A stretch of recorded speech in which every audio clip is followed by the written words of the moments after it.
जय हिंद, नमस्कार and welcome to the UPSC और जिंदगी नामा। साथियों, आप सबको मालूम है कि इस चैनल पर हम कर रहे हैं विभिन्न क्षेत्रों के विशेषज्ञों से करियर और जिंदगी पर संवाद। इस कड़ी में आज हमारे साथ दूसरी बार जुड़ रहे हैं आदरणीय डॉक्टर उदय भान सर। सर, बहुत बहुत स्वागत है आपका। धन्यवाद संदीप, अपने चैनल पर आमंत्रित करने के लिए हार्दिक आभार। साथियों, आज हम सर से दूसरी बार मिल रहे हैं। आपने पिछले दिनों एक वीडियो देखा जिसपे हमने ईरान वर्सेस अमेरिका और इजराइल युद्ध पर बहुत शानदार बातचीत की है और उसको आपने काफी सराहा भी। आज इस कड़ी में हमारा एक बहुत बड़ा सवाल होगा, क्योंकि सर एक अर्थशास्त्री हैं, इसलिए सर से आज हम लोग बात करेंगे कि जो यूपीएससी के अंदर इकोनॉमी है उसकी तैयारी कैसे किया जाए, उसके क्या सोर्सेस होंगे, साथ ही कुछ करंट अफेयर्स के जो सवाल हैं वो भी हम सर से आज करने वाले हैं। तो सर, आज हमारा मार्गदर्शन आप इकोनॉमी पर करने वाले हैं। बिल्कुल बिल्कुल संदीप जी, ये मेरे लिए भी अच्छा है कि आप मुझसे इकोनॉमी को लेकर के आज प्रश्न करने जा रहे हैं।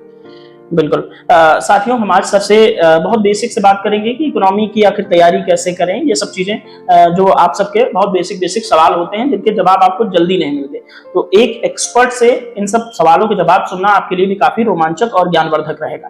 तो सर, सबसे पहला ही सवाल, चूंकि आपका परिचय पहले हमने वीडियो में दिया है तो हम कुछ फोटो चलाते रहेंगे, आपका परिचय लोगों को प्राप्त होता रहेगा। तो सबसे पहले हम सर मुख्य रूप से सवालों की तरफ लौटेंगे। तो आईएएस पीसीएस की तैयारी में सर सामान्य अध्ययन के अंदर इकोनॉमी की तैयारी कैसे करें? देखिए संदीप, एक सामान्य अध्ययन के अंतर्गत या सिविल सेवा सर्विसेज को दृष्टिगत रखते हुए इकोनॉमी की भूमिका बहुत ही महत्वपूर्ण हो जाती है। इकोनॉमी की तैयारी का जहां तक प्रश्न है, हमें बेसिक टू एडवांस की तरफ चलना होगा। हम जब इकोनॉमी हम अपनी कक्षा में या छात्रों का मार्गदर्शन करते समय स्पष्ट रूप से कहते हैं कि हम आपको इकोनॉमिक्स नहीं पढ़ाने जा रहे हैं, हम आपको इकोनॉमी पढ़ा रहे हैं। हमारा उद्देश्य आपको अर्थशास्त्री नहीं बनाना, हमारा उद्देश्य आपको इकोनॉमी अर्थव्यवस्था की इतनी जानकारी देनी है कि आप उत्तर प्रदेश लोक सेवा आयोग हो, संघ लोक सेवा आयोग हो, राजस्थान लोक सेवा या किसी राज्य लोक सेवा आयोग द्वारा जब सिविल सेवा की परीक्षा आयोजित की जाए तो अर्थव्यवस्था से जो प्रश्न पूछे जाए उसका उत्तर आप हंसते हुए दे सके। तो सबसे पहले हम कहते हैं हम अपने अध्ययन की रणनीति को 3 भागों में बांटते हैं, बेसिक टू एडवांस की तरफ। पहला बेसिक होता है, दूसरा एडवांस होता है, तीसरा जो होता है क्विक रिवीजन होता है। जब बेसिक में होता है, हम अर्थव्यवस्था की कुछ मौलिक अवधारणाएं, कुछ टर्म्स आपके साथ डिस्कस करते हैं। हम पूरी इंडियन इकोनॉमी को लगभग 13 यूनिट में विभाजित करते हैं, 13-14 यूनिट में।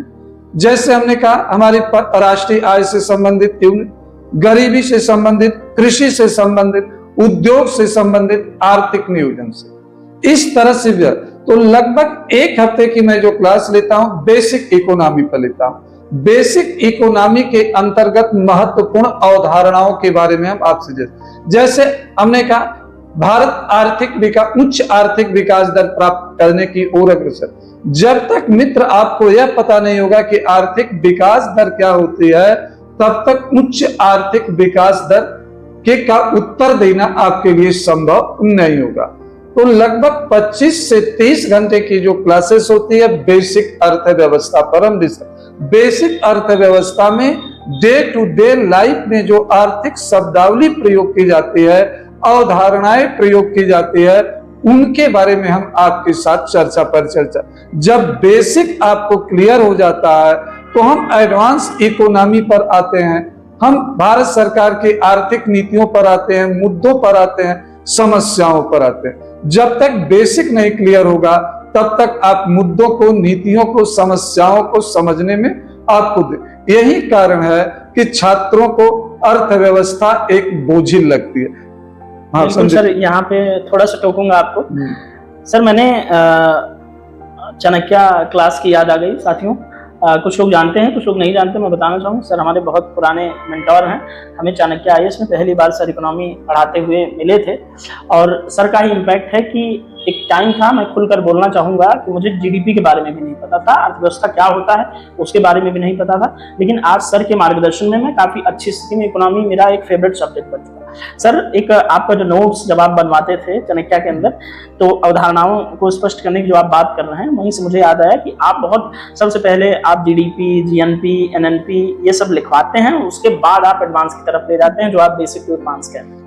हाँ देखिए, क्लास में सबसे पहले हम आपको डिस्कस संदीप करते अर्थव्यवस्था क्या होती है। हाँ। अर्थव्यवस्था का वर्गीकरण, अर्थव्यवस्था का वर्गीकरण एक आधार पर नहीं अनेकों। तो अर्थव्यवस्था का परंपरागत वर्गीकरण क्या है, आधुनिक वर्गीकरण क्या है। आज वर्तमान में अर्थव्यवस्था के नए नए प्रारूप आ रहे, जैसे gig economy, circular economy, mountain economy, blue economy. लेकिन इस बार के बजट में वित्त मंत्री महोदया ने ऑरेंज इकोनॉमी पर फोकस करने की बात किया। कुछ महीने पहले उन्होंने येलो इकोनॉमी की बात किया था, उस पर आगे हम विस्तृत चर्चा करेंगे।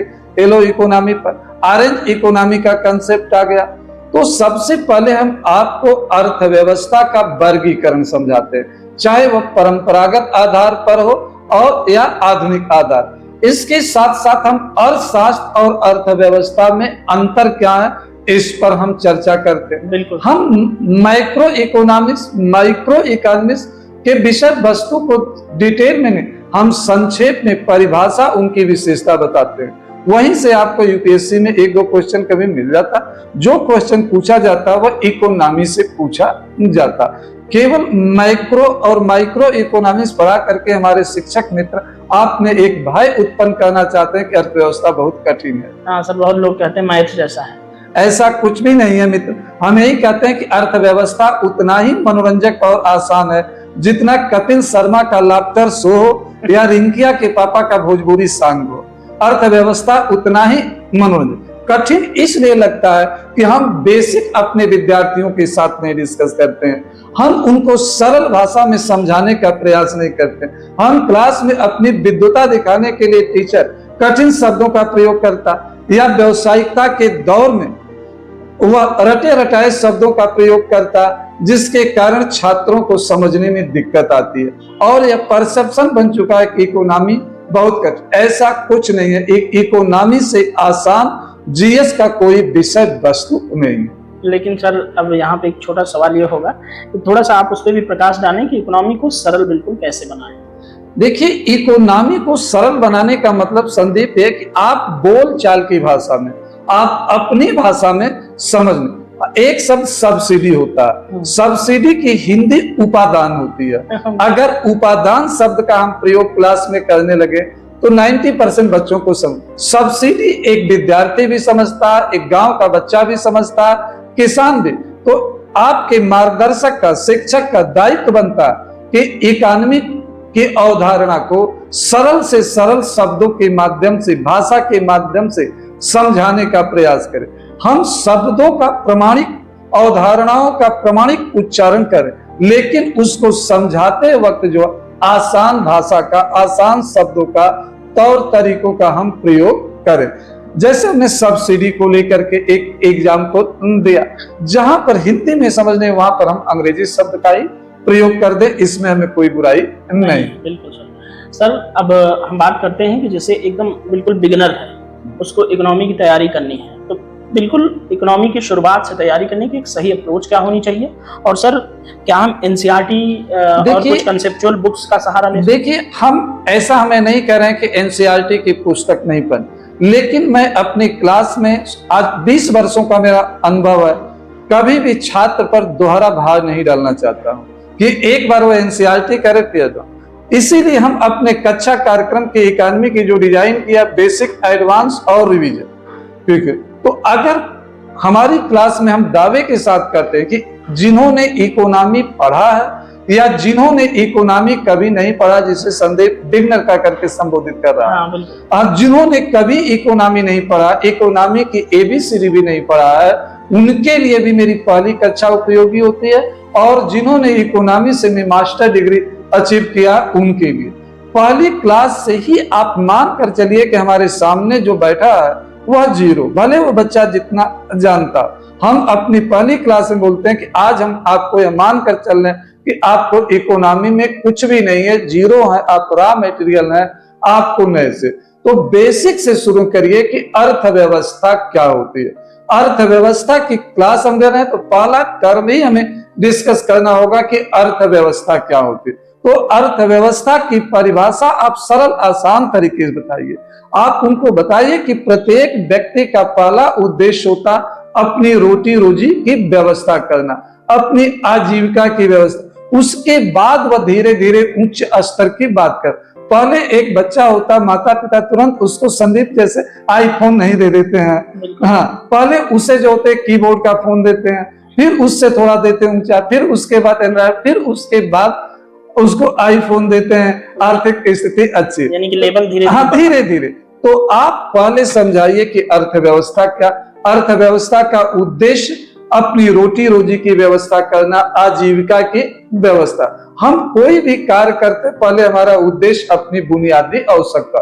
तो आप सीधे बताइए कि अर्थव्यवस्था एक सामाजिक विज्ञान है, एक प्रबंध शास्त्र जिसमें उत्पादन करने वाली इकाइयों का समूह होता, जो वस्तुओं का उत्पादन करती है, सेवाओं का उत्पादन करती है और अपने लिए आजीविका की व्यवस्था करती है। तो आप शुरू से ही आप अपने समझाने का तरीका, प्रयोग किए जाने वाले शब्दों को आप जो है थोड़ा सा व्यवहारिक रखिए। धीरे धीरे आप उनको थोड़ा सा क्लिष्टता की ओर ले जाइए। आप देख रहे हो कि ईरान इजराइल युद्ध हो रहा, तुरंत जो है परमाणु बम का प्रयोग नहीं किया जा रहा, तुरंत बैलिस्टिक मिसाइल का या घातक हथियारों का प्रयोग नहीं किया। धीरे धीरे युद्ध आगे बढ़ रहा और गंभीर होता जा रहा है। बिल्कुल सर, यहाँ पे एक छोटा सा सवाल ये बनेगा, बहुत सारे लोग एनसीईआरटी को प्रेफर करते हैं, तो मैं आपसे सीधा सीधा पूछना चाहूंगा, एनसीईआरटी पढ़ें इकोनॉमी के लिए कि नहीं? इकोनॉमी के लिए मैं कभी भी एनसीईआरटी पढ़ने की सलाह नहीं देता।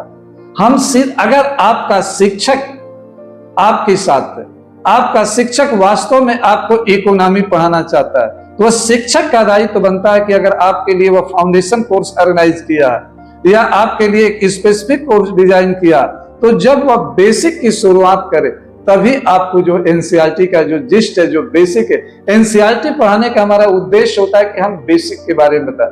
जो हमारी एनसीईआरटी है वह बेसिक से ऊपर है, उसमें थ्योरेटिकल पार्ट पर अधिक फोकस किया गया।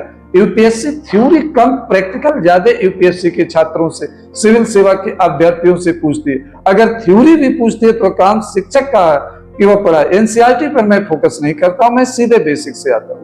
बिल्कुल सर, बहुत सारे लोगों का सवाल ये होगा कि अब आपके नोट्स ऐसे मार्केट में मिलते नहीं, लेकिन मैं यहाँ पे दर्शकों को, देखने वाले अभ्यर्थियों को एक चीज़ बताना चाहता हूँ कि जैसे जीडीपी, अर्थव्यवस्था, एनएनपी, जीएनपी, सीआरआर, एसएलआर, ये सब क्लियर करना है। तो सर आपकी कोई बुक भी आती थी ना? हाँ देखिए, मैंने एक बुक लिखा था, टाटा मैकग्रा-हिल से आई थी, अर्थव्यवस्था की मूल संकल्पना, जिसमें हमने कहा कि हमने 13 से 14 यूनिट में डिवाइड किए, तो प्रत्येक यूनिट को मैंने जो है पर जो बेसिक दिया है। बिल्कुल हाँ, उस पुस्तक का नवीनतम संस्करण जो है आपको मई महीने में बाजार में उपलब्ध होगा। इसीलिए सर मैं आपकी मतलब अपनी तरफ से बच्चों को ये वाली बुक रिकमेंड करना चाहूँगा, क्योंकि मैंने देखा है सर इस तरह की कोई भी किताब मार्केट में नहीं। इसके साथ साथ जो मेरी पत्रिका है, अर्थव्यवस्था परिदृश्य आज और कल, जो मासिक पत्रिका है, इकोनॉमी पर प्रकाशित होने वाली हिंदी में एकमात्र, इस पत्रिका का पुनः प्रकाशन मैं 1 महीने के अंदर करने जा रहा हूं। लॉकडाउन के बाद मैंने बंद कर दिया था, लेकिन अभ्यर्थियों की डिमांड पर मैं पुनः करने जा। मैं आपको संदीप जी एक जानकारी देना चाहूंगा। जी सर। मैं इकोनॉमिक्स ऑप्शनल भी पढ़ाता था, लेकिन इकोनॉमिक्स ऑप्शनल में बच्चे कम होते थे, इसलिए मैंने बंद कर दिया। आज के 2 साल पहले मैं ऐसे देख रहा था, थोड़ा सा मैं गूगल और या यूट्यूब, मैं देखा कि पटना का एक पुस्तक केंद्र है, मुझे एग्जैक्ट यहाँ नाम नहीं याद है, सारथी पुस्तक केंद्र।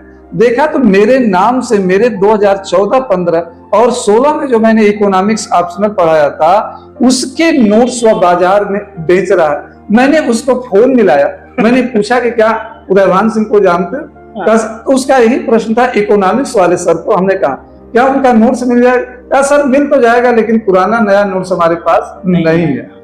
हाँ, फिर जब मैंने कहा, धीरे धीरे बातचीत का सिलसिला हुआ, तो मैंने बताया कि सर अपना नया नोट्स दे दीजिए, बच्चों के लिए काफी सुविधा होती है। मैंने पूछा ऑप्शनल का कितना नोट्स तुम बेच ले जाते हो? तो कहा कि सर 500-600 कॉपी में बेच ले जाता हूँ, और इस नोट्स को मैं मनमाने दाम पर बेचता हूँ, जिससे जो मांगता हूँ वो देता है। बिल्कुल। हाँ, तो इसलिए मैंने ये कहा कि जो आपका नोट्स की उपलब्धता, क्योंकि मेरे नोट्स कहीं न कहीं आज भी बाजार में सीमित है, लेकिन जो इधर मैंने पिछले 4 वर्षों में सीमित क्लासेस लिया, जिसके कारण लेकिन फिर भी आप जाओगे, चाहे जयपुर में हो, जोधपुर में हो, इंदौर में हो, मेरे इकोनॉमिक्स के, दिल्ली में भी इकोनॉमिक्स के सीमित मिलेंगे, जगहों पर मिल जाएंगे। लेकिन मैं सर बहुत सारे अभ्यर्थियों की तरफ से आपसे एक निवेदन भी करूंगा कि आपके नोट्स चूंकि बहुत पावरफुल होते हैं, मैंने देखा था 16, 17, 18 तक यूपीएससी में सीधे सीधे, मैं कोई वो नहीं कर रहा हूं, मैं एविडेंस दे सकता हूं कि आपके नोट्स से क्वेश्चन आए। संदीप, कहना नहीं चाहिए। मैं, आपको याद होगा कि जब मैंने पहली क्लास आपके लिया था, तो पहली क्लास में चाणक्य आईएएस एकेडमी के पास हर क्लास का वीडियो, मैं आपको बोला था कि 80% क्वेश्चन हमारे क्लास नोट से आएंगे। 20% की मैं गारंटी नहीं लेता हूं, लेकिन 80%, मैं पेपर आने के बाद दावा नहीं करता हूं, पहले दिन ही कहता हूं कि 80%, चाहे मैं इकोनॉमी पढ़ाता हूं या पॉलिटी पढ़ाता हूं, इन दोनों के संदर्भों में पहले दिन अपने क्लास में कहता हूं कि अगर 20 क्वेश्चन इकोनॉमी से पूछे जा रहे हैं, तो एटलीस्ट 16 क्वेश्चन आपको क्लास में डिस्कस किए हुए मिलेंगे, टॉपिक डिस्कस किए हुए मिलेंगे। पेपर होने के बाद तो, पेपर सामने तो दावे बहुत होने लगते हैं, लेकिन मैं विज्ञापन में विश्वास नहीं करता हूं। लेकिन फिर भी आज इस चर्चा के माध्यम से, परिचर्चा के माध्यम से यह आपके सामने प्रस्तुत कर रहा हूं। बिल्कुल सर, मेरी एक बार बात हो रही थी, आपके विद्यार्थी हैं जिनसे आपने पिछले कुछ दिनों पहले बात की, आईपीएस विकास वर्मा से। पिछले एक साल पहले मेरी बात हुई, तो मैंने कहा कि भाई मैं करके बात करता हूँ, मैंने कहा विकास भाई ऐसे कोई नोट्स नहीं है इकोनॉमी के। तो बोले कि उदय भान सर के नोट्स बड़े खतरनाक थे, अभी मार्केट में तो आ नहीं रहे, नहीं उसको रखते। सर मेरा वाला जो नोट्स था, जो आपके उससे मैंने बनाया था, किसी ने चोरी कर लिया है। तो मैं चाहूंगा कि आप फिर से कोशिश करें कि एक नोट्स, हम नया नोट्स हम दे देंगे आपको, पीडीएफ फॉर्म में उपलब्ध करा देंगे। अभी मैं कुछ दिन पहले विजन आईएएस के जोधपुर सेंटर पे क्लास लिया था, तो उसका नोट मेरे पास इंग्लिश का भी है, हिंदी का भी। बिल्कुल सर, दोनों में उसका जो पीडीएफ, और ये भी सर मार्केट में भी उसको अवेलेबल कराएं। हाँ, बिल्कुल कोशिश करूंगा आपके इसलिए। सर अब थोड़ा सा हम अपने सवालों की तरफ लौटते हैं, हम थोड़ा भटक गए थे, लेकिन ये भी उपयोगी चर्चा थी। सर हम चाहेंगे कि आप बताएं कि इकोनॉमी के अंदर स्टैटिक और करंट अफेयर्स का बैलेंस हम कैसे बना सकते हैं। अब आप देखोगे तो यूपीएससी द्वारा कभी कभी करंट अफेयर्स पूछा जाता है हमेशा, और यूपीएससी जब करंट अफेयर पूछती भी है तो बेसिक के साथ करंट अफेयर को करती है, कनेक्ट करती है। ऐसा नहीं कि कोई अपवाद को छोड़ करके या किसी योजना या किसी पॉलिसी को छोड़ करके कोई भी क्वेश्चन सीधे तौर पर करंट से नहीं होता। तो आपको अपने नॉलेज को परिमार्जित करने के लिए, विकसित करने के लिए, जो आर्थिक घटनाएं हो रही है उस पर आपको नजर रखना जरूरी, और उन आर्थिक घटनाओं को तब तक आप समझ नहीं पाओगे विश्लेषण, जब तक कि आपको बेसिक नहीं पता होगा, स्टैटिक नहीं पता होगा। अगर आपको मुद्रास्फीति की परिभाषा पता नहीं है, मुद्रास्फीति के उत्पन्न होने के मुख्य कारण क्या है वह पता नहीं होगा, तो मुद्रास्फीति वर्तमान में बढ़ रही है उसके कारणों पर प्रकाश नहीं डाल पाएंगे। जैसे हम जब क्लास लेते हैं, मुद्रास्फीति के प्रकार बताते हैं, तो उस समय हम कहते हैं ईंधन जनित मुद्रास्फीति भी होती है। फ्यूल पुल इन्फ्लेशन की बात करते हैं कि जब ईंधन की कीमतों में वृद्धि के कारण वस्तुओं की उत्पादन लागत में वृद्धि होती है और उसके कारण वस्तुओं की कीमतें बढ़ती हैं, तो इसे ईंधन जनित। आज वर्तमान में क्या हो रहा है, यही है, पेट्रोल और डीजल की कीमतें बढ़ रही है, तो उसके कारण तो आज ईंधन जनित मुद्रास्फीति भी है, युद्ध जनित मुद्रास्फीति भी उत्पन्न हो रही है। तो यहाँ पर करंट भी और स्टैटिक भी है। अगर ईंधन जनित मुद्रास्फीति को आपने समझा तो आज आपको समझने की आवश्यकता नहीं पड़ेगी। सर अब एक सवाल होगा कि इकोनॉमिक सर्वे और बजट और जो भी और डॉक्यूमेंट्स, जैसे आरबीआई की कुछ पॉलिसी या आर्थिक कार्य विभाग की, या कहीं से लोग पढ़ते रहते हैं, तो हमें थोड़ा सा सही यूज करना बताएं। देखिए, आर्थिक समीक्षा हमें अवश्य पढ़नी चाहिए। आर्थिक समीक्षा वर्तमान वित्तीय वर्ष में देश की आर्थिक स्थिति क्या होने जा रही है, कैसे, इस पर प्रकाश डालता, और पिछले वर्षों में अर्थव्यवस्था की स्थिति कैसी रही, विभिन्न क्षेत्रों का निष्पादन परफॉर्मेंस का। जैसे वर्तमान में 2025-26 आर्थिक समीक्षा वित्त मंत्री महोदया द्वारा प्रस्तुत, तो आर्थिक समीक्षा 2025-26 में, वित्तीय वर्ष 2025-26 में भारतीय अर्थव्यवस्था की तस्वीर क्या होने जा रही है उस पर एक संभावित रिपोर्ट हो। फिर 2024-25, 2023-24, 2022-23 में भारतीय अर्थव्यवस्था की सेहत कैसी रही है, पिछले 3 वर्षों में सरकार ने कौन से कार्यक्रम अपनाया, नीतियां अपनाया, इन पर फोकस किया। कौन से प्रमुख वैश्विक घटनाक्रम है? यह एक विद्यार्थी के लिए आर्थिक समीक्षा का निचोड़ निकालना मुश्किल होता है, समय का अभाव भी होता है। इस वर्ष से आप देखोगे तो आर्थिक समीक्षा जो भारत सरकार ने 2 बालू में प्रस्तुत किया, लगभग 1200 पेजेज है। एक विद्यार्थी के लिए यूपीएससी 1200 पेजेज, यहीं पर जिम्मेदारी बनती है शिक्षक संस्था की, बनती है कोचिंग संस्थाओं की, बनती है कि उस 1200 पेज से 50 से 60 पेज में निकाल करके निचोड़ अपने अभ्यर्थियों को दे और उसे खंड वाइज बताए। तो आर्थिक समीक्षा में परिभाषा भी आजकल दी जा रही है, नए टर्म्स भी प्रयोग किए जा रहे हैं, तो नए टर्म्स को और डिफाइन भी सरकार की नीतियों और कार्यक्रमों, तो इसका एक जिस्ट आपको पढ़ना चाहिए। मुझे कहना नहीं चाहिए, लेकिन संदीप मुझे बोलने के लिए बाध्य कर कि आर्थिक समीक्षा को कैसे, इसको लेकर के मैंने एक आर्टिकल पब्लिश किया है अपनी पत्रिका नूतन बिहार आज और कल में। उसमें लगभग 20 पेज का मैटर केंद्रीय बजट और आर्थिक समीक्षा पर एक संक्षिप्त सारांश है, लेकिन मैं उससे भी पूर्णतया अग्री नहीं करता हूं कि वह पर्याप्त है, लेकिन उससे भी एक विस्तृत, थोड़ा और अधिक विस्तृत हम बहुत जल्दी उपलब्ध कराने जा रहे हैं, जो आपके लिए महत्वपूर्ण होगा।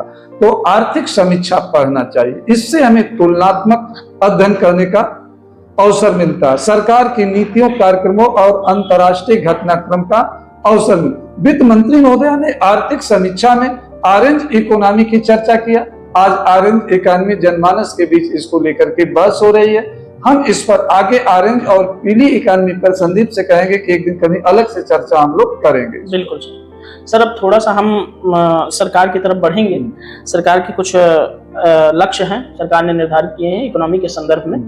तो सर, इसमें सरकार ने लक्ष्य रखा है कि भारत 5 ट्रिलियन इकोनॉमी बनेगा। इसलिए सरकार अभी कुछ प्रमुख सेक्टर्स में काम कर रही है, जैसे इंफ्रास्ट्रक्चर, मैन्युफैक्चरिंग, डिजिटल और ग्रीन एनर्जी जैसी चीजों में सरकार विशेष फोकस कर रही है। आपकी राय में किन अतिरिक्त क्षेत्रों में फोकस करने की आवश्यकता है? सरकार इस समय विनिर्माण का क्षेत्र हो, इंफ्रास्ट्रक्चर का सेक्टर हो या तकनीक का क्षेत्र हो, एनर्जी का, लेकिन वर्तमान में एक नया क्षेत्र तेजी से उभरा, एआई, आर्टिफिशियल इंटेलिजेंस का उपयोग और सेमी कंडक्टर उद्योग, सरकार इन पर भी फोकस कर रही है। अभी इसी वर्ष जो है सरकार ने एआई सम्मेलन का आयोजन किया था। जनवरी 2026 में ही एआई सम्मेलन का आयोजन किया गया। तो हमें इस समय अपने परंपरागत क्षेत्रों के साथ नए क्षेत्रों पर भी फोकस करना। परंपरागत क्षेत्रों में हमें कृषि अर्थव्यवस्था को लेकर के, पशुधन के क्षेत्र में काम करने के लिए, कृषि क्षेत्र में पर्यटन को प्रोत्साहित करने और ग्रामीण पर्यटन को बढ़ावा देने पर अधिक फोकस करने। इस समय देश में रिवर्स माइग्रेशन हो रहा है, शहरों से लोग गांव के क्षेत्रों की तरफ आ रहे हैं, ग्रामीण पर्यटन को बढ़ावा दिया जा रहा। उत्तराखंड के अनेक गांवों में, हिमाचल प्रदेश के अनेक गांवों में ग्रामीण पर्यटन को प्रोत्साहित किया जा रहा, या राजस्थान में भी ग्रामीण पर्यटन को प्रोत्साहित किया जा रहा, अरुणाचल प्रदेश में ग्रामीण पर्यटन को प्रोत्साहित किया। तो सरकार को रूरल इकोनॉमी को मजबूत बनाने की आवश्यकता। सरकार manufacturing sector, infrastructure, energy sector इत्यादि पर फोकस करे, लेकिन इसके साथ साथ सरकार को रूरल इकोनॉमी की तरफ अधिक ध्यान केंद्रित करने की आवश्यकता है। भारत की आत्मा गांव में बसती है, इससे इनकार नहीं किया जा सकता। और देश की खुशहाली का रास्ता, दिल्ली का रास्ता गांव की पगडंडियों से होकर गुजरता है। बिल्कुल सर, अब एक और बड़ा सवाल जो बहुत लोगों के मन में होता है, बहुत सारे इंटेलेक्चुअल इस पर डिबेट भी करते हैं, अलग अलग लोगों की अलग अलग राय होती है, लेकिन हम आपकी राय इसमें जानना चाहेंगे कि आज भारत दुनिया की सबसे बड़ी युवा आबादी वाले देशों में शामिल है, लेकिन इस डेमोग्राफिक डिविडेंड को वास्तविक ह्यूमन कैपिटल में बदलना अभी एक बड़ी चुनौती है। आपकी नजर में किन ठोस उपायों के माध्यम से इस युवा आबादी को उत्पादक यानी कि वर्कफोर्स में बदला जा सकता है, और क्या आपको लगता है कि वर्तमान सरकार की नीतियां और कार्यक्रम इस दिशा में पर्याप्त हैं या और कुछ किया जाना बाकी? देखिए, आज देश की जनसंख्या हमारे लिए एसेट भी है और एक प्रॉब्लम भी। दो, हम सकारात्मक रूप में देश की जनसंख्या को एक एसेट के रूप में देखें आपने एक स्पेसिफिक टर्म प्रयोग किया, डेमोग्राफिक डिविडेंड। आज देश में वर्किंग पॉपुलेशन भी है, वर्किंग पॉपुलेशन में डेमोग्राफिक डिविडेंड भी। तो हमें अपनी वर्किंग पॉपुलेशन को स्किल्ड बनाना, मोर इफिशिएंट बनाना। भारत सरकार ने इस दिशा में 3S कार्यक्रम चला रहे, स्किल डेवलपमेंट कार्यक्रम। 3S शब्द का पहला यस स्किल डेवलपमेंट, दूसरा यस कहता लार्ज स्केल पर, तीसरा यस स्पीडली की बात करता। तो हमें अपने स्किल डेवलपमेंट को इंक्लूसिव बनाना है। इसके लिए हमें अपने एजुकेशन सिस्टम को बेहतर करना होगा। हमें स्किल डेवलपमेंट की प्रक्रिया स्कूल लेवल से ही शुरू करनी होगी। हमें अपने एजुकेशन सिस्टम को क्वालिटेटिव बनाने पर फोकस करना, हमें केवल क्वांटिटी पर फोकस नहीं करना।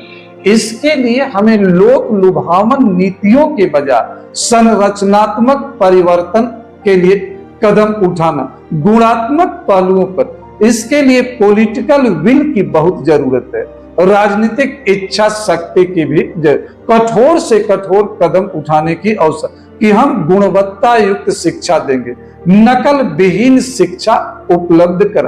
आज उत्तर प्रदेश का मैं हूं तो उत्तर प्रदेश, आज उत्तर प्रदेश की जो युवा आबादी है, जिन्हें हम मोस्टली हम 25 से 30 वर्ष का देखते हैं, इसमें 80% की आबादी जो है नकल आधारित शिक्षा की उत्पत्ति है। 1991 में उत्तर प्रदेश के मुख्यमंत्री कल्याण सिंह ने नकल अध्यादेश ला करके नकल विहीन शिक्षा क्रांति, लेकिन लोक लुभावन कदम उठाते हुए 1993 में उत्तर प्रदेश के मुख्यमंत्री मुलायम सिंह ने नकल अध्यादेश को वापस ले लिया और नकल आधारित परीक्षा को एक तरह से आज उसका परिणाम उत्तर प्रदेश भुगत रहा। उत्तर प्रदेश की जो युवा आबादी है उसका 2/3 युवा ऐसे हैं जिन्होंने नकल के आधार पर इंटरमीडिएट तक की शिक्षा प्राप्त की है, BA तक की शिक्षा। इसलिए हमारा कोई पूर्वाग्रह नहीं, हम मुलायम सिंह को एक सम्मानित नेता, लेकिन उनके कुछ निर्णय उत्तर प्रदेश को बर्बाद करने में महत्वपूर्ण भूमिका निभा रहे हैं। तो एक मिनट, तो हमें यहाँ पर देखना है कि जो हमारे एजुकेशन सिस्टम हो क्वालिटेटिव हो, परीक्षा क्वालिटेटिव नकल भी हो। और हमें प्रयास किया जाना चाहिए कि जब हम 1 नेशन 1 इलेक्शन की बात कर सकते हैं, 1 नेशन 1 बीमा की बात कर सकते हैं, 1 नेशन 1 टेली, तो 1 नेशन 1 सिलेबस की क्यों नहीं बात कर सकते हैं? 1 एजुकेशन बोर्ड की बात क्यों नहीं कर सकते हैं? अलग अलग है, CBSE पूरे देश का हमें जो होता शिक्षा पाठ्यक्रम एक करना चाहिए, मेथड एक, अलग अलग क्षेत्रीय भाषाएं अपनाइए। हम उसके अगर तमिलनाडु में अंग्रेजी के साथ साथ आप तमिल पढ़ाइए वहां की उस पर, लेकिन हमारा एजुकेशन बोर्ड एक हो, सिलेबस एक हो, तैयारी एक हो, परीक्षा के ढंग, इससे रियल इक्वलिटी आएगी। केवल कहने से कि हम समानता का अधिकार मिला है या हमारे संविधान की प्रस्तावना में समाजवाद है, इससे नहीं आएगा। एजुकेशन सिस्टम को हमें यूनिफॉर्म बनाना। हाँ, अब बोलिए संदीप। बिल्कुल सर, माफी चाहूंगा इंटरप्ट करने के लिए, लेकिन जब कल्याण सिंह जी का जिक्र किया आपने तो मुझे, मेरे बड़े भैया हैं 45-50 साल के होंगे, उनका मुझे याद आया एक सेंटेंस। बोलते थे कि हमारे कई मित्र जो है कल्याण सिंह जी के दौर में फेल कर गए थे हाई स्कूल इंटर में। बिल्कुल फेल कर गए। नहीं, सर उस समय मैं बता रहा हूँ कि उस समय जो था इंटरमीडिएट का रिजल्ट मुझे जहां तक याद आ रहा है कि 14 से 15% हुआ था और हाई स्कूल का रिजल्ट डबल डिजिट में नहीं गया था, 10% से कम था। लेकिन सर ये सही बात है कि अगर वो सिस्टम आज तक होता तो शिक्षा में क्रांति आ जाती। बिल्कुल क्रांति आ जाती। हमारा उत्तर प्रदेश एक विकसित प्रदेश बन चुका होता। अब सोचिए, इंटरमीडिएट का रिजल्ट था 14 से 15% और हाई स्कूल का रिजल्ट डबल डिजिट में नहीं गया था। हाँ, तो जो क्रीम स्टूडेंट थे वही पास होकर के अब बिल्कुल सर। तो आज तो देश में बेरोजगारी, प्रदेश में बेरोजगारी पैदा की गई है, राजनीतिज्ञों द्वारा पैदा की गई। इसमें युवा वर्ग की नहीं, और इसके साथ साथ इसमें हमारा जो होता है गार्जियन भी जिम्मेदार है। यूपी और बिहार में परीक्षा होती है तो गार्जियन भी नकल कराने के लिए जो होता है इंटरमीडिएट के सेंटर पर खिड़कियों पर जाकर के देता है, तो गार्जियन भी इसके लिए जिम्मेदार है। पुरजोर कोशिश करते हैं हमारा बच्चा फर्स्ट क्लास पास हो। हाँ बिल्कुल, आपने बिल्कुल सर, काफी अच्छे मुद्दों को हमने उठाया यहाँ पर, लेकिन अभी थोड़ा सा इकोनॉमी ऐसा सब्जेक्ट है सर कि इस पे रैपिड फायर नहीं हो सकता, लेकिन कोशिश करके हमने बनाया है। तो आप उसका अपने हिसाब से कोई लगे कि लंबा उत्तर देना है तो थोड़ी देर आप उसको मैनेज कर लेना। तो सर इसमें 4 सवाल मैं आपसे पूछूंगा। पहला सवाल है कि इंडिया की जो 2047 विकसित भारत का हमने लक्ष्य रखा है और 5 ट्रिलियन इकोनॉमी का सपना, जो ये सपना ही है या रियलिटी में भी? देखिए संदीप, 5 ट्रिलियन इकोनॉमी का लक्ष्य तो हम 2027 तक प्राप्त कर लेते, लेकिन दुर्भाग्य से ईरान बनाम इजराइल अमेरिका युद्ध आ गया, जिसके कारण इस लक्ष्य को प्राप्त होने में थोड़ी देर होगी। लेकिन हमारा 2047 नहीं जाएगा, हम 2023 तक हम इस लक्ष्य को प्राप्त कर लेंगे। हाँ, या बहुत जाएगा 2031-32, इससे अधिक नहीं जाएगा। ये 5 ट्रिलियन वाला? हाँ, 5 ट्रिलियन। विकसित भारत का लक्ष्य अभी 47 को लगभग 20 साल का हमारे पास समय है। तो ऐसा नहीं कि इस अवधि में इस लक्ष्य को प्राप्त नहीं किया जा, आसानी से प्राप्त किया जा सकता है। भारतीयों में क्षमता है, भारतीयों में प्रतिबद्धता है, भारतीयों में प्रतिभा, जुनून है। लेकिन यहाँ पर हमें राजनीतिक मतभेदों से ऊपर उठ करके राजनीतिक सहमति कायम करनी होगी। कुछ बड़े लक्ष्य को प्राप्त करने के लिए हमें कुर्बानी, यही पर महत्व, देश का राजनीतिक वर्ग क्या यह कुर्बानी देने के लिए तैयार? पहला। दूसरा, केवल यह लक्ष्य सरकार के बलबूते नहीं प्राप्त किया जा सकता। इस लक्ष्य को प्राप्त करने में आम नागरिकों की एक बहुत बड़ी भूमिका है। आम नागरिक अधिकार की बात करता है तो आम नागरिक कर्तव्य की बात क्यों नहीं करता? आम नागरिक को भी अपनी जवाबदेही सुनिश्चित करनी होगी। आम नागरिक को अपने कर्तव्यों का अनुपालन करना हो। सार्वजनिक संपत्ति को अराजक तत्व जो मुट्ठी भर होते हैं डैमेज करते, हम और आप देखते हैं, कुछ नहीं बोलते। तो क्या हम अनुच्छेद 51 में जो नीति निर्देशक तत्व के अंतर्गत कर्तव्य का उसका अनुपालन करते हैं? अधिकारों की बात होती है तो हम कहते हैं हमें फंडामेंटल राइट है, देश तेरे टुकड़े होंगे हजार, यह नारा आप लगा सकते हो, कहते हो व्यक्ति का आजादी है। तो क्या इस नारे का यह दुरुपयोग नहीं है? तो लक्ष्य को पालन करना होगा। सरकार को अपनी जिम्मेदारी, देश के नागरिकों को अपनी जिम्मेदारी और सफेद पोशाकधारियों की अपनी जिम्मेदारी होगी, और एक राजनीतिक सहमति भी हमें बनाना होगा। बिल्कुल सर, ये सवाल सर लंबा था, जवाब भी लंबा हुआ। लेकिन अब दूसरा सवाल है, जैसे सर इन्फ्लेशन फ्रेंड है या एनिमी? दोनों। थोड़ा सा इस पे। हाँ, देखिए हम अपनी क्लास में कहते हैं कि इन्फ्लेशन रिवाइटल कैप्सूल भी है। अगर पूरे रिवाइटल कैप्सूल की डिब्बी एक ही दिन आप खा लेंगे तो आपको किसी हॉस्पिटल का सहारा लेना। सही बात है। कहा जाता है कि जब वस्तुओं की कीमतें धीरे धीरे बढ़ती हैं तो अर्थव्यवस्था के लिए टॉनिक होती है। जब तक कीमतों में वृद्धि नहीं होगी, व्यापारी को लाभ नहीं होगा, तो व्यापारी को लाभ नहीं होगा तो वस्तु बेचेगा नहीं, वस्तु बिकेगी नहीं तो उत्पादक वस्तु बनाएगा नहीं, जब उत्पादक वस्तु को बनाएगा नहीं तो हमें और आपको रोजगार नहीं मिलेगा, रोजगार नहीं मिलेगा तो बेरोजगारी और गरीबी दूर नहीं होगी, तो हमारे लिविंग स्टैंडर्ड में सुधार नहीं होगा, और हमारा लिविंग स्टैंडर्ड में सुधार नहीं होगा तो हम सरकार की आलोचना करेंगे, अपराध में लिप्त होंगे, आतंकी गतिविधियों में लिप्त होंगे, संगठित अपराध का। तो जब कीमतें धीरे धीरे बढ़ती तो अर्थव्यवस्था के लिए टाने रिवाइटल कैप्सूल का एक एक टैबलेट आप खाते हैं तो आपके शरीर के लिए अच्छा। अगर आप सोचे कि पूरा डिब्बी एक ही दिन खा जा, हम एक ही दिन में हमारी बॉडी बन जा, तो आपको हॉस्पिटल। तो वही जब कीमतें बहुत तेजी से बढ़ने लगती है तो यह अर्थव्यवस्था के लिए, समाज के लिए शत्रु बन जाती है। बिल्कुल सर, तीसरा सवाल है रैपिड फायर का, सब्सिडी को लेकर के। इकोनॉमिक बर्डन है या सोशल नेसेसिटी? दोनों। अब देखिए, इको सब्सिडी केवल सोशल वेलफेयर के लिए ही नहीं दी जाती है, सब्सिडी उत्पादन को बढ़ावा देने के लिए भी दी जाती है। मुकेश अंबानी को भी सब्सिडी दी जाती है, उनको जीविकोपार्जन के लिए नहीं दी जाती है, उनको उत्पादकीय गतिविधियों को बढ़ावा, सरकार से प्राप्त सहायता के आधार पर देश में औद्योगिक गतिविधियों, आर्थिक गतिविधियों को बढ़ावा। तो यहाँ सब्सिडी आर्थिक लक्ष्य, लेकिन जब बिना मूल्यांकन किए हुए हम अंधाधुंध राजनीतिक आधार पर सब्सिडी देने लगते हैं, सब कुछ निःशुल्क उपलब्ध, जिसे फ्री रेवड़ी कल्चर की संज्ञा दी जाए, तब सब्सिडी आर्थिक बर्डन बन जाती है, सरकार के ऊपर होता। दूसरा, भारत एक कल्याणकारी राज्य, तो कल्याणकारी राज्य की अवधारणा के अंतर्गत सब्सिडी सामाजिक लक्ष्यों की प्राप्त करने के लिए देना जरूरी। लेकिन विराट कोहली को, सचिन तेंदुलकर को, शाहरुख खान को और अखिलेश यादव को सब्सिडी देने की आवश्यकता नहीं है, क्योंकि यह बहुत ऊपर उठ चुके हैं। लेकिन दुर्भाग्य से इनको भी सब्सिडी मिल रही है, यह भी सब्सिडी का लाभ ले रहे हैं। अखिलेश यादव की भी गाड़ी में जो पेट्रोल भरता है उस पर भी सब्सिडी, विराट कोहली की गाड़ी में जो पेट्रोल भरता है वो उस पर भी सब्सिडी, जय शाह की गाड़ी में जो पेट्रोल भरता है उस पर सब्सिडी। तो इसलिए यह सब्सिडी हमारे लिए आर्थिक बर्डन है, दुरुपयोग। बिल्कुल सर, एक सवाल थोड़ा हटके कि इकोनॉमी की तैयारी के लिए न्यूज़पेपर वगैरह पढ़ना चाहिए कि नहीं, अगर पढ़ें तो कौन सा? बिल्कुल पढ़ना चाहिए। ऐसा देखिए, अगर हिंदी माध्यम के अभ्यर्थी की हम बात कर रहे हैं तो ऐसा नहीं कि हिंदी माध्यम में इकोनॉमिक्स में अच्छे न्यूज नहीं आते। जब भी बात होती है, हमारे दिल्ली के हमारे शिक्षक मित्र हिंदू की बात करेंगे, इंडियन एक्सप्रेस की बात करेंगे, चाहे उसका एक पेज पढ़ते हो या नहीं पढ़ते हो, लेकिन अभ्यर्थियों को कहते हैं कि आप यह पढ़ो। तो आप एक रेगुलर तौर पर योजना मैगजीन को पढ़िए, कुरुक्षेत्र को पढ़िए।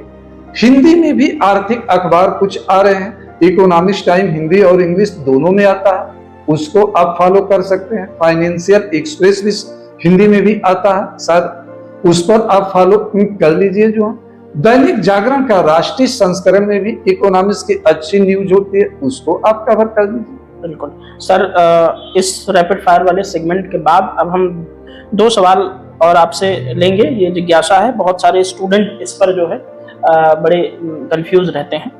इकोनॉमी पढ़ते समय एस्पायरेंट की सबसे बड़ी मिस्टेक क्या होती है आपकी नजर में? देखिए, सबसे बड़ी हमारी मिस्टेक होती है कि वो अच्छी किताबों का अध्ययन नहीं करते। मैं अपने विद्यार्थियों को सलाह देता हूं कि 10 किताब पढ़ने से बेहतर है कि एक अच्छी किताब पढ़ें, 10 बार पढ़ें। कोई चैप्टर आप पढ़ लिए, सपोज दैट आपने नेशनल इनकम का चैप्टर किया कंप्लीट, तो आप देखिए कि पिछले 5 वर्षों में नेशनल इनकम से जो प्रश्न आए हुए उसको हम सॉल्व कर पा रहे हैं कि नहीं कर पा रहे हैं। प्रायः यही पर हमसे गलती होती है कि हम पढ़ते हैं लेकिन चैप्टर वाइज अपना मूल्यांकन नहीं करते। तो यह गलती मत कीजिए। इकोनॉमी में पीछे बहुत नहीं जाना, पिछले 5 वर्षों में संबंधित चैप्टर से जो प्रश्न है उसको सॉल्व करिए, देखिए कि कितना आप कर पा रहे हैं। उसके आधार पर आप आगे की रणनीति को बनाइए और आपस में मुद्दों को लेकर डिस्कशन करिए। डिस्कशन करते समय आपके अंदर ईगो नहीं आनी चाहिए और साथ में आंसर राइटिंग करना जरूरी है। एक ही प्रश्न का 2 बार आंसर लिखिए। आपने लिखा आंसर, आज उसको बंद कर दीजिए, 2 घंटे के बाद ही कल फिर उसी प्रश्न का आंसर लिखिए। दोनों में खुद मूल्यांकन करिए कि कौन बेटर है। और एक ही प्रश्न का आप 100 शब्दों में आंसर लिखिए, पर उत्तर 150 शब्दों में, 200 शब्दों में, तीनों पर कि अगर हमें 20 मैच खेलना हो तब हमें वनडे खेलना या हमें टेस्ट मैच खेलना पड़े तब हमारी रणनीति क्या हो, उसके अनुसार पढ़ना भी है, लिखना भी है, विश्लेषण भी करना और अच्छी किताबों का चयन भी करना। बिल्कुल सर, इस बातचीत का एक अंतिम सवाल और पूछेंगे आपसे। वैसे तो इस सवाल का जवाब आप पहले दे चुके हैं, लेकिन बहुत टेक्निकल तरीके से हम जवाब चाहेंगे। एक एवरेज स्टूडेंट जो इकोनॉमी से डरता है, उसे कॉन्फिडेंस आए इकोनॉमी में, इसके लिए आपकी 3 फाइनल टिप्स अगर कोई अच्छी सी। देखिए, इसके लिए हमेशा हमें ही कहना चाहिए, हार्ड वर्क से स्मार्ट वर्क की तरफ। मतलब हार्ड वर्क का मतलब है कि पूरे इकोनॉमी का जो सिलेबस है उस सिलेबस का गहन अध्ययन करें, चैप्टर वाइज अध्ययन करें। चैप्टर वाइज करने के बाद चैप्टर वाइज प्रीवियस ईयर के आए हुए क्वेश्चन को हल करें, उसके साथ साथ नए क्वेश्चन को हल करें। उस विद्यार्थी, किसी भी विद्यार्थी की, अगर आपने इकोनॉमी में सपोज दैट 10 चैप्टर बनाया तो 10 चैप्टर पर 1000 ऑब्जेक्टिव क्वेश्चन आपको सॉल्व करना चाहिए। प्रैक्टिस आपको करनी चाहिए, आंसर राइटिंग, अध्ययन, मूल्यांकन और उत्तर लेखन, इन तीनों पर आपको बल देना। प्रायः होता क्या है कि हम पढ़ लेते हैं, सोचते हैं कि हाँ कल लिख लेंगे, ये तो समझ में आ गया, या कभी कभी संदीप हम इस दूसरों से डिस्कस नहीं करते, हमें लगता है कि हम चाणक्य हैं, हाँ हमें सब कुछ आता है, हम गलत नहीं। इससे आप बचिए। कभी कभी आप एक शिक्षक और डॉक्टर को हमेशा पुस्तक और कलम से जुड़ा रहना पड़ता है, तो आपको हमेशा टच में रहना पड़ेगा, आपको रेगुलर आपको प्रैक्टिस करनी पड़ेगी। बिल्कुल सर। सर, आपकी बातचीत काफी फ्रूटफुल, काफी शानदार रही और इस बातचीत में आपका शामिल होने के लिए बहुत बहुत धन्यवाद। और सर हम इसी तरह का मैं अपने अभ्यर्थियों को, अपने जो यूट्यूब के सब्सक्राइबर्स हैं और जो हमें देख रहे हैं, उनसे एक वादा करता हूं कि सर को इसी तरह से विभिन्न मुद्दों पर विभिन्न चीज़ों के बारे में बात करने के लिए मैं इनवाइट करता रहूँगा। सर यदि आप अंतिम रूप से अभी बातचीत को हम खत्म करने वाले हैं, यदि अभ्यर्थियों को कुछ संदेश देना चाहें तो। बस अभ्यर्थियों से संदेश यही हम कहना चाहेंगे कि वह कठिन हार्ड वर्क करें। स्मार्ट वर्क हार्ड वर्क के बाद आता है। सफलता का कोई शॉर्टकट नहीं है। किसी भी टीचर के पास, मेंटर के पास जादू की छड़ी नहीं है कि आपको इकोनॉमी 20 घंटे में कंप्लीट करा दे, 30 घंटे में अगर कोई शिक्षक कहता है कि हम 30 घंटे में इकोनॉमी कंप्लीट करा दूंगा, तो वह आपके साथ धोखा कर रहा। वह संस्था इकोनॉमी का अध्ययन, इकोनॉमी का मार्गदर्शन, कम से कम जो यूपीएससी का जो सिलेबस है, क्वेश्चन जहां से 125 घंटे से, इसलिए हम कहें कि आप गहन अध्ययन करिए, डिटेल अध्ययन करिए, मूल्यांकन करिए। किसी भी कोचिंग संस्थान या शिक्षक के साथ जुड़ने के पहले आप उसकी कार्य योजना के बारे में समझिए कि वह कितने दिन आपके साथ जुड़ा, कोर्स कंप्लीट होने के बाद क्या वह आपके लिए उपलब्ध होता। आपको अगर कोई समस्या पढ़ रहे हैं, रात्रि में आपको 9 बजे 10 बजे आ गए, आप अगर शिक्षक से पूछते हो तो क्या वह उपलब्ध है कि नहीं, आपका मार्गदर्शन करने के लिए तैयार है कि नहीं। पहले कोचिंग संस्था और शिक्षक से आप उसकी कार्य योजना पूछिए कि कितने घंटे में आप हमको इकोनॉमिक्स पढ़ाएं, कितना मॉडल क्वेश्चन हमें पीटी के लिए देंगे, कितना मुख्य परीक्षा के लिए, आपकी उपलब्धता हमारे लिए क्या होगी। उसके बाद निर्णय आपको लेना है कि हमें किस कोचिंग में जाना है, किसमें। एक मैं और बहुत पहले 2007 में मैं जब दिल्ली आया था शुरू, मेरे एक शिक्षक मित्र थे, दुर्भाग्य से अब इस दुनिया में नहीं है, कोरोना ने उनको हमसे छीन लिया। वह कहा करते थे कि आकर्षक विज्ञापन और विद्यार्थियों की भीड़ सफल बनाती है कोचिंग संस्थाओं को, वहीं अच्छे मटेरियल, अच्छा मार्गदर्शन और शिक्षक की उपलब्धता सफल बनाती है विद्यार्थियों को। बिल्कुल। तो इसको भी आपको ध्यान में रखना चाहिए। आप भीड़ का हिस्सा आपको नहीं बनना है। आपको अपनी सफलता सुनिश्चित करने के लिए उपयुक्त संस्थान का चयन करना, उपयुक्त शिक्षक का चयन करना और उसकी कार्य योजना जान करके आपको उसके साथ जुड़ना। यही संदीप मेरा अंतिम रूप से, मैं जानता हूं कि मेरे इस स्टेटमेंट पर मेरे शिक्षक मित्रों द्वारा, कोचिंग संस्थाओं द्वारा प्रतिक्रिया भी व्यक्त की जाएगी, लेकिन जो अभ्यर्थियों के हित में था वह मैंने आपके सामने रखा। बिल्कुल सर, बहुत शानदार बात। और एक अच्छा शिक्षक वही होता है जो व्यावसायिकता से दूर जा करके आपको रियलिटी बताए, ताकि आप अपनी सफलता को सुनिश्चित कर सकें। तो साथियों, इसी तरह की बातचीत के लिए सर को हम समय समय पर इनवाइट करते रहेंगे। यदि ये बातचीत आपको अच्छी लगी हो तो कमेंट बॉक्स आपके लिए खुला है। आप अपनी प्रतिक्रिया सर के बारे में, इस बातचीत के बारे में जरूर दर्ज कराएं। तो इसी तरह से मिलते रहेंगे हम। सर एक बार पुनः धन्यवाद। बहुत बहुत धन्यवाद संदीप आपका। इस आपके जो प्रयास कर रहे हैं वो बहुत ही सराहनीय, इसके लिए आपको शुभकामनाएं। Thank you.